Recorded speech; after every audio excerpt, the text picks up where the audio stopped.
14 kilometre. இது செருப்பு போட்டு சுத்தினாலா? செருப்புலாம் போடக்கூடாது, செருப்பு இல்லாத சுற்றணும். சுத்தமா தான் மந்திரம் சொல்லி சுத்தினாங்களா இல்லை எப்படி? ஓம் நமச்சிவாயன்ற மந்திரத்தை உள்ளுக்குள்ள சொல்லிக்கினே சுற்றலாம். அதனால எந்த குறையும் இல்லை. இல்லை, ஒரு முறை திருவண்ணாமலைக்கு வந்தால் திரும்ப அண்ணாமலை கூப்பிடுன்றாங்க, அது அப்படி எப்படி? அதெல்லாம் ஒன்றும் இல்லை. நீ உனக்கு விருப்பப்பட்ட நீ வரப்போற. உன் மனம் கஷ்டம், உன் மனம் தொல்லை, உன் மனம் பிரச்சனை, அதை வச்சு தான் மனம் போக்கு தான். ஆனால் அது அவங்க கூப்பிட்றாங்க இவங்க கூப்பிட்றாங்கன்னு சொல்லக்கூடாது. சாமி, இது திருப்பதியோட அண்ணாமலை திருவண்ணாமலை எதிர்காலத்தில் ரொம்ப பவர்ஃபுல் சாமியாக வரும்னு சொல்கிறாங்க. அது என்ன எப்படி பார்க்குறீங்க? அண்ணாமலைன்றது ஒரு மலையாகப்படுது. அது ஒரு தீபம் மாதிரி. அது திருப்பதி ஒரு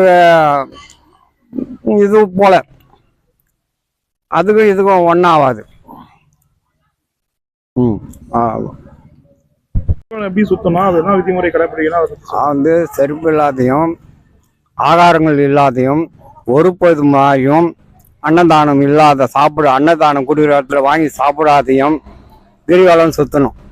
அந்த கிரிவலம் சுற்றினா அதுக்கு பலன் கிடைக்கும். ஆனால் அது இல்லாத எந்த பலனும் கிடைக்காது.